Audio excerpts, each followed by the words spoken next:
Interpretación de resultados, tejiendo la narrativa científica. En un salón silencioso, iluminado por la luz que entraba desde la ventana, Juliana revisaba las notas que había tomado en su cuaderno. Semanas atrás, junto a Luis, había discutido cómo seleccionar participantes y cómo organizar la información recolectada. Ahora, frente a su escritorio, sentía que los datos empezaban a transformarse en algo más grande. No eran solo palabras dispersas, sino argumentos de historias que pedían ser comprendidas. Mientras leía una cita textual de una estudiante que hablaba de sentirse invisible en las clases en línea, Juliana se preguntó: ¿cómo logro que esta frase no quede como un dato aislado, sino como parte de una explicación que dé sentido al fenómeno? Su dilema no era menor. Interpretar significaba dar un paso más allá del análisis inicial, y en ese salto se enfrentaba a la responsabilidad de no tergiversar lo que los participantes habían compartido, sino de construir un relato fiel, profundo y con respaldo teórico. Juliana tomó un respiro y miró de nuevo la categoría que había construido: desconexión emocional en clases virtuales. La tenía subrayada en rojo en su libreta, acompañada de varias frases textuales que parecían encajar. Sin embargo, algo le incomodaba. ¿No será que estoy formando los datos para que coincidan con lo que pienso?, se preguntó en voz baja. La duda no era trivial. Había aprendido que el análisis cualitativo debía abrirse a los matices, a los significados que emergen y no solo confirmar lo que el investigador sospecha. Pero al mismo tiempo necesitaba encontrar una manera de articular esos hallazgos en una narrativa coherente que respondiera a su pregunta inicial. En este momento recordó una orientación de su tutora: interpretar no es solo escribir lo que dicen los participantes, es preguntarse qué significan esas experiencias, cómo se conectan entre sí y con la teoría que los ilumina. Juliana retomó una de las frases de la entrevista: me siento invisible cuando nadie enciende la cámara. Luego buscó en otra transcripción y encontró: hablar en línea es como hablar con un muro. Las unió con un trazo en su libreta. Aquí hay algo más que incomodidad, reflexionó. Aquí hay una metáfora de invisibilidad que atraviesa la experiencia de varios estudiantes.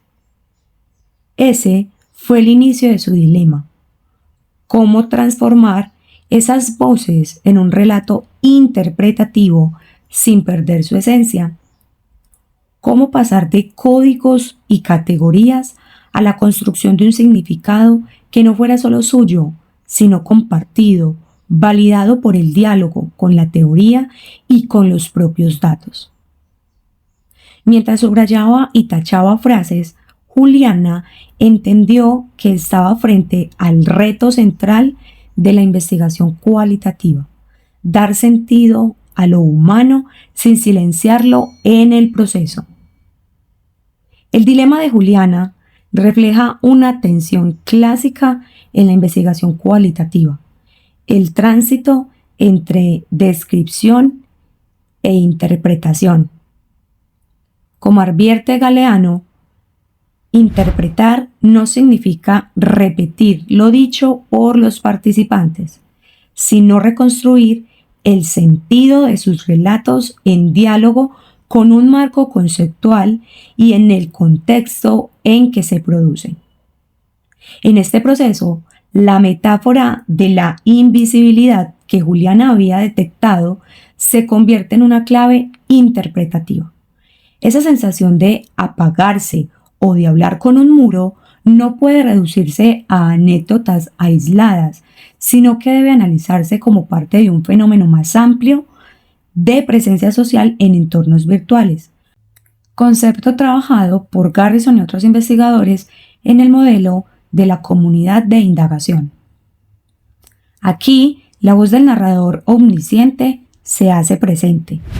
La interpretación cualitativa requiere rigor, pero también sensibilidad, como explica Flick. La validez en este tipo de análisis no se mide en números, sino en la coherencia argumentativa y en la capacidad de mostrar cómo los hallazgos emergen de un diálogo entre datos y teoría. Juliana, al conectar las voces de sus participantes con teorías sobre aprendizaje en línea, estaba realizando lo que Dessing y Lincoln denominan una interpretación densa, aquella que no se conforma con describir experiencias, sino que busca comprender los significados profundos que la sostienen. Así, el camino de Juliana deja ver 3 aprendizajes centrales que todo investigador intermedio o avanzado debe asumir. No basta con organizar los datos, es necesario interpretarlos en un marco conceptual. Las metáforas y expresiones de los participantes son claves, contienen significados culturales y emocionales que deben rescatarse.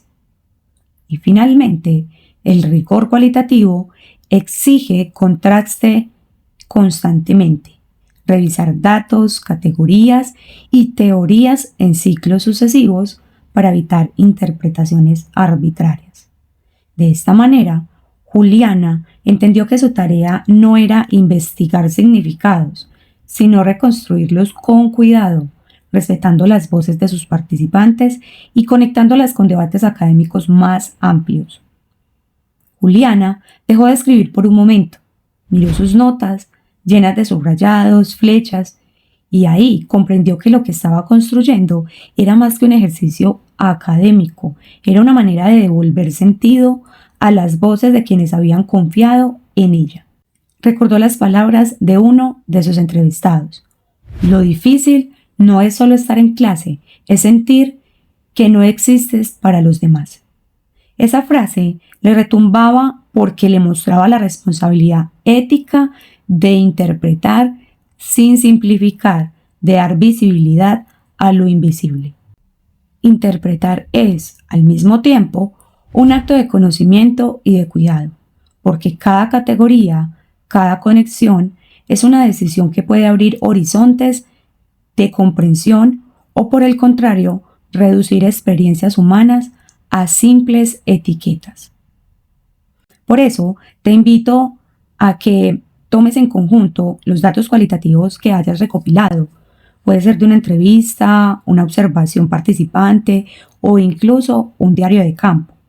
Allí vas a identificar una metáfora, expresión o frase que se repite entre tus participantes.